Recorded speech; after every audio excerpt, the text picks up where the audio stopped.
You guys have been hounding me for months about what you can do to make a real difference in your system sound without buying new speakers or, say, a more expensive amplifier. Well, all it takes is a little know-how, a free afternoon, and some science.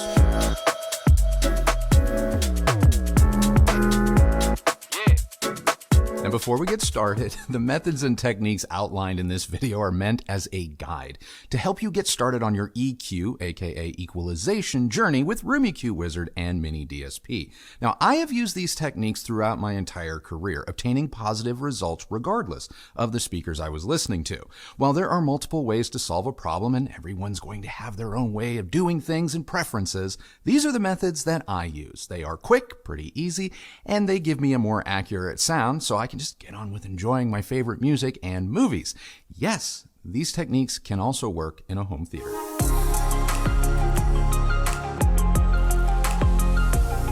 In order to get started, there are a few things that we're going to need. Now, I am assuming that you already have a 2-channel system, but for those of you who are truly new to all of this, you must have at a minimum a pair of speakers and a separate amplifier and preamplifier. Now, Kristi's going to provide a few examples for you to get your search started, as well as all of the other tools you're going to need down in the description below. First on our shopping list is a laptop. If you don't already own one, just about any PC or Mac laptop will do, since Room EQ Wizard works on both.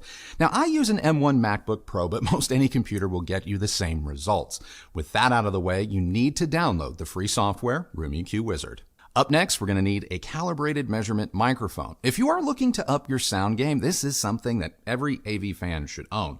I use MINIDSP's UMIC 1 or 2. Either will work with Room EQ Wizard as well as Dirac, and they're often more accurate than the included microphones that ship with some AVRs. Next, we're going to need a MINIDSP EQ device, and I use the MINIDSP SHD personally. It has preamp DAC streamer capabilities as well. It retails for around $1,400, but you can totally get away with the far less expensive 2x4 HD if you're just looking to do room correction and subwoofer integration and do not need the device to have audiophile grade preamps or DAC functionality. A few other odds and ends include USB cables or USB cable extenders, to make sure the cables are long enough. A couple, and I'd start with 2 pairs of analog interconnects, a basic microphone stand, some blue painter's tape, and a laser measuring tool. Again, to make this as easy on you as possible, you'll find everything you need in the description below.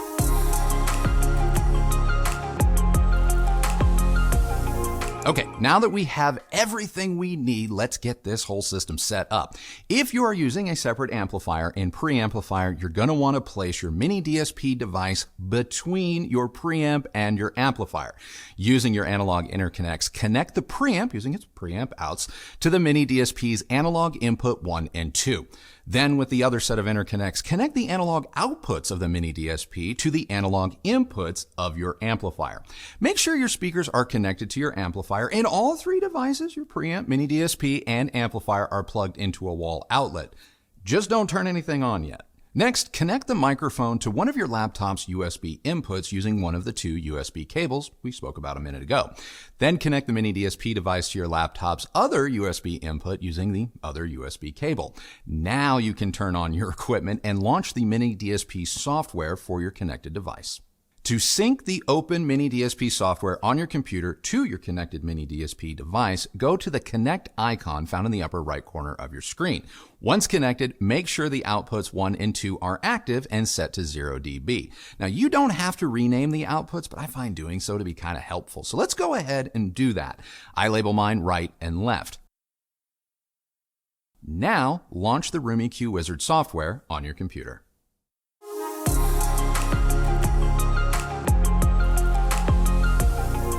Upon launching Room EQ Wizard, you should be greeted with the prompt to use the microphone if everything is connected correctly.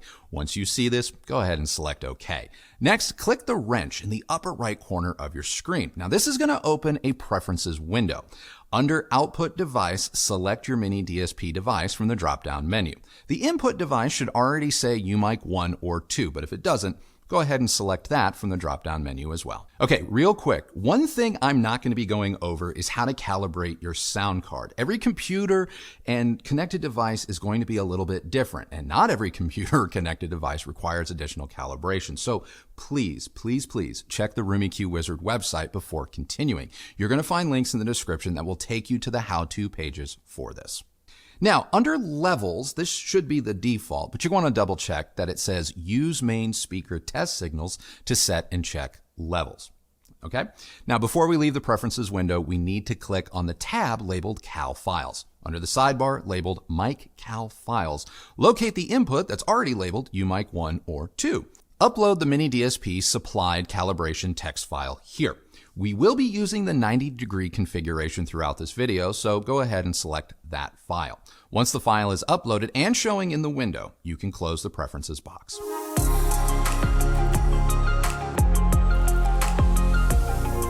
With your UMIC connected to the mic stand, place it at your primary listening position with the top of the microphone as close to head or ear height as possible. This is very, very important for best results. Make sure the top of the microphone is facing up towards your ceiling because, remember, we are using that 90-degree calibration file. To get started in Room EQ Wizard, click the measure icon in the upper left corner of your screen. Now, we're going to want to name our first measurement. I always use the speaker model, whether it's the right or left speaker, and what reference level or volume I use to take my measurements for, the name. For this video, I'm measuring Cornwall 4s from clips, starting with the left speaker at a level of 75 dB, so I'm naming this measurement Cornwall left at 75. And you can also make any additional notes you may want to remember just below. Now, because we're measuring a speaker and not a subwoofer, we need to set the starting and ending frequency. Now, a subwoofer's range could be limited, but a speaker, we want the full picture. So we're going to start at 20 hertz, which is a low bass note, and go all the way up to 20,000 hertz or 20 kilohertz, which is pretty much the topping out part of human hearing. Next, we want to set the output speaker to left or L and the input microphone to right or R. Now, you don't need to change the microphone if you don't want to. This is just something I like to do. Before we take a measurement, we need to set the volume level. I recommend you turn the volume on your preamp down to 0. If using a MINIDSP SHD, be sure to set its volume all the way up to ensure it's not altering your preamp's volume output. Next, click Check Levels. Using the preamp's remote control or volume knob, turn the volume up until you see 75 dB next to the input chart on your screen. When you see Level OK at 75, you are ready to measure. So with your room as quiet as possible, go ahead and click Start. And after a brief pause, you will hear the noise of a frequency sweep through your left speaker, starting at 20 hertz and ending at 20 kilohertz. When the sweep is finished, Room EQ Wizard will automatically take you to a new window and show you your speaker's in-room response.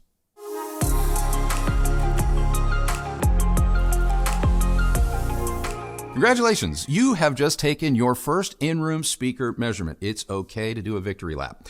At the very top of your screen where it says Graph, select 1/6 smoothing. We're going to do this so we can get a response that's just a little bit easier to digest. You're going to see more defined peaks and valleys this way rather than just a whole mess of squiggly lines. Click on the graph and go ahead and move your mouse up and down until you see a horizontal line that indicates 75 dB because that's our reference line. So as you can see, the graph shows that the Cornwalls appear to have a pretty big dip in their response between 30 and 40 hertz. Now, I want to stress, this is not the speaker's fault. This is actually how my room affects this speaker's sound. So how do you know if it's the speaker or your room? Because we can see that just to the left of 30 hertz, the speaker still shows a reading at a reference level of 75, meaning we've just identified a bass null that I'm going to have to address, either by experimenting with placement and taking more readings, or by using a subwoofer placed elsewhere in our room and crossed over with our Cornwalls at around 50 hertz. But minus the bass dip from 40 hertz on up, we can see that the Cornwalls, while not ruler flat, they aren't too bad. A few peaks and valleys, most of them falling within plus or minus 3 dB, so those probably are nothing to really, lose sleep over, as they'll likely be inaudible in real-world listening. Something else we can see is a subtle roll-off in the treble starting around 1 kilohertz. This tells me that the treble is extended and audible out to the limits of human hearing, but nothing that is too accentuated to sound overly bright or aggressive.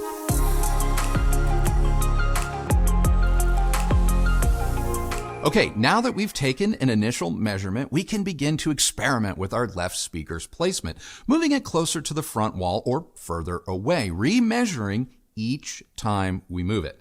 Clicking the measure icon in the upper left corner of your screen and following the steps we just outlined will give you a list of measurements for the same speaker in different spots in your room. Using blue painter's tape, mark the areas on your floor where your speaker measured its best. Once you have a few spots measured, determine which placement resulted in the flattest or most neutral measurement. Now that we've established the best spot for our left speaker in our room, we want to mirror its placement with the other speaker. Once you've done that, measure the right speaker's response to make sure its graph is more or less similar to that of the left. Know that there may be some minor variations in the bass response of the two speakers, and if there are, don't worry about that right now because from about 100 to 200 hertz on up, the speaker's response should be fairly similar, if not equal. If this is the case, congrats, you found the best placement for your speakers in your room. If the right speaker's graph is wildly different from the left, you may need to continue experimenting with the right speaker's placement until it more closely resembles the left. Okay, time to make our speakers perfect. With both our left and right speakers ideally placed in our room, select whichever speaker you want to EQ first. Now I'm going to start with the right cornwall. Go ahead and click the EQ icon at the top of the screen and a separate window will appear. We can now see our right speaker's response in a smaller graph to our left with a series of drop downs to the right. Click the first drop down marked equalizer. You will see a host of compatible EQ options. You can select whichever MINIDSP device you're using. I tend to go with the generic MINIDSP option. Next, we need to define our target settings. You will see two options, full range speaker or subwoofer. Obviously, the Cornwalls, they're not a subwoofer, so I am selecting full range from the menu. Make sure you choose this option even if your speakers aren't technically full range. Next, we want to identify the lowest point in our speaker's response, which is where we want to begin our EQ corrections. In this example, we're going to set it at 40 hertz because this is where my room has a natural dip that I will correct with a subwoofer rather than excessive processing via EQ. You may need to set this to 20 hertz if your room doesn't have a similar dip as mine. You can set this figure to taste, so feel free to experiment. You can choose to leave the room curve active or not. A lot of people like to live with their room's natural boost in the bass, so let's just go ahead and leave it on and the rest of the settings in their default configuration. Lastly, click on Calculate Target Level from Response, which will set a new reference line for the software to EQ to. Next, you're going to want to look for the Filter Task option in the menu. Now, we need to set the frequency range we want to correct, and we're going to set our match range from 40 hertz to 10 kilohertz because 40 hertz was our low frequency cutoff. Now, I typically focus my attention on the bass and mid range, and I leave the treble largely alone. Peaky bass and mids are what make a speaker sound vague, soft, or worse, unintelligible. Given the Cornwall's gradual roll-off, we don't have to go crazy with the treble, but we do want to tighten up the bass, the low mid bass, and maybe even the mid range. So let's go ahead and set the top end range to 10 kilohertz. Now by default, the individual max boost, overall max boost, and flatness target settings are all going to be set to 3, and I honestly recommend that you keep them there because this is going to result in a more natural sound from your speakers without introducing audible artifacts and other bad sounds into the mix. All that's left to do now is to click Match Response to Target. Now here's where the magic happens. After some brief processing, numbers will begin to appear above your graph. These are the areas that Room EQ Wizard wants to EQ or fix based on your measurement. You can click on the predicted box to see what should be your before and after response. Look at that. That's what I call neutral. Now, let's look at our EQ filters. Go ahead and click that option. A new window will open showing you the corrections we need to input into our MINIDSP device, starting with frequency, followed by gain, and Q. Frequency, pretty self-explanatory. It is the point in the speaker's response that needs correcting. Gain is how much correction we need to apply, plus or minus, and Q, in lay terms, is the width of the area we need it to be applied to. I recommend taking a screenshot of these measurements, printing them out, or maybe marking them in a notebook for the next step. So guess what? You've just created your very first set of PEQ filters. Now you just need to repeat these steps for the left speaker. Once you've done this, close out the EQ filters box, but do not close out Room EQ Wizard.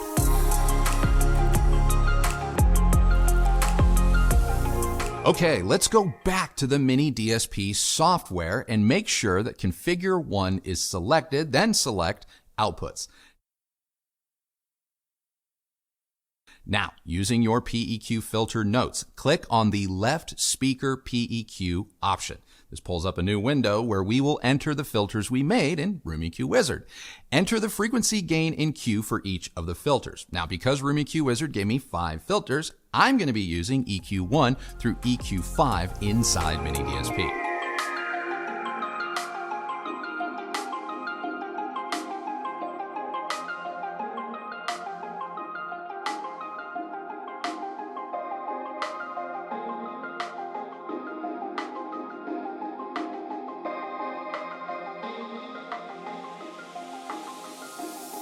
Repeat this process for the right speaker as well. With all of your PEQ filters entered into MINIDSP, go back to Room EQ Wizard and remeasure the left and right speakers.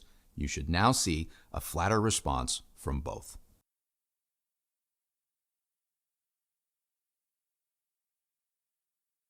Real quick, before you exit the MINIDSP software, you need to go to File and select Save Configuration. Give the corrections you just made a name and hit Save. Go back to File and select Load Configuration to Current Slot. Select the file you just saved and hit OK. This file is now loaded to your MINIDSP device, and so long as the device is connected to your system between your preamp and amp, your speakers will be corrected and sound more accurate in your room. Finally, now you can close out all of the software and disconnect your computer from your MINIDSP and microphone.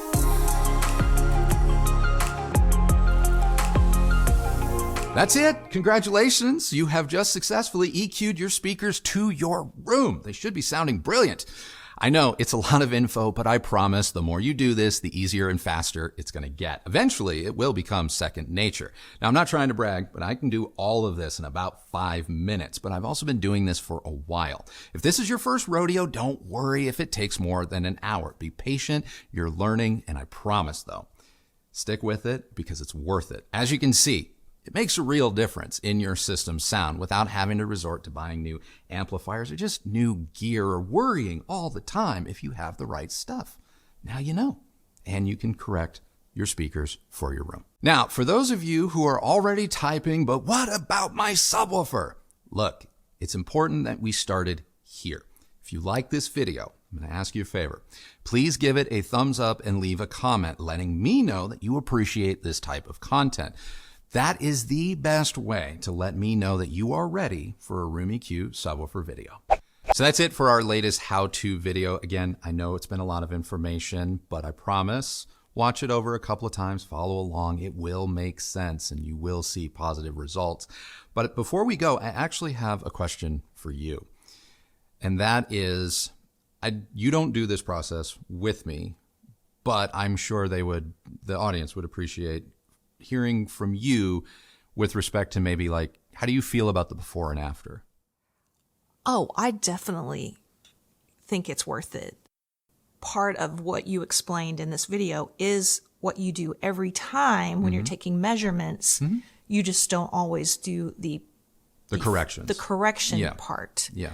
But yes, I do think that it can make a big difference.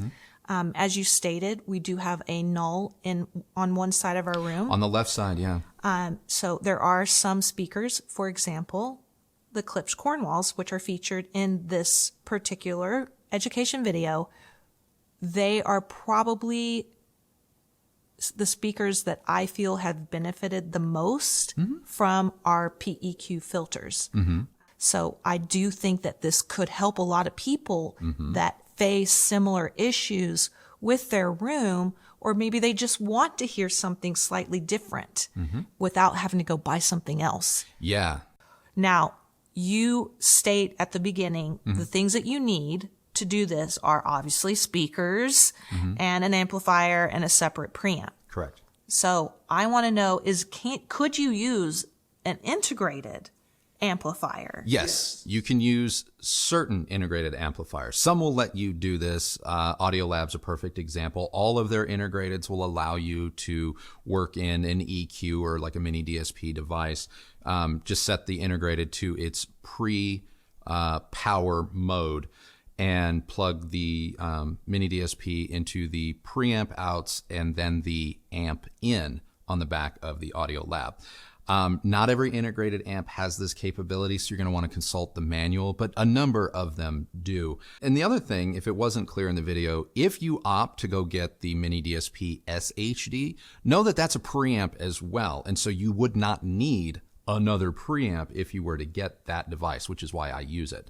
In that instance, you would just need the SHD and then the amplifier, and you would just plug the SHD into the amplifier, your speakers into the amplifier, and you're good to go. Okay. The only other question, kind of similar, is can you do this with a home theater receiver? Yes and no. So if you have a Yamaha, and it really doesn't matter which Yamaha receiver that you have, Yamaha has manual PEQ filter adjustment. So you could, instead of uploading your Room EQ Wizard corrections to a mini DSP device, you can literally just go into the menu of a Yamaha receiver. Again, as far as I know, any Yamaha receiver, go to manual EQ and then just enter the frequency, the gain, and the Q figures in their menu, and it's going to be the exact same thing. Now, when it comes to something like, say, an Onkyo RZ50, if you do a manual setup, there is an EQ option. However, it is what is known as a graphical EQ. So it's giving you frequency and gain, but not Q. Okay? So you would still look at your filters inside of Room EQ Wizard and the gain figures and just do your best to get the numbers as close as possible, and it will give you a similar result. It just won't be quite as accurate as a PEQ system. But a lot of people buy AVRs because or manufacturers are kind of hoping that the people that buy AVRs are going to use like Odyssey or Dirac, which largely automate everything we just did today and do a couple of other things that we may go over in a future video if you like and leave a comment on this one. All right, guys. Well, that is now our first video on how to make any speaker perfect in your room. What did you guys think? Let me know in the comments, because based on your response, you may be getting a part 2. And if you're really, really good, I already have ideas for a part 3. So anyway, that's it. If you like this video, please do give it a thumbs up, like, and subscribe. Go ahead and ring that bell so that you're notified when new videos come out. Use any of the links, and there's going to be a bunch of them down below because there's a lot to cover. Know that that's a great way that you've continued to show your support for this channel and the work that we do here. And both Kristi and I thank you very much for doing that. Follow me on Instagram, Covering Audiophile. That's it. That's it. So remember, the only person who has to like the sound or way that you EQ your system is you. So happy listening, everybody. Thank you so much for joining us. See you on the next video. Bye.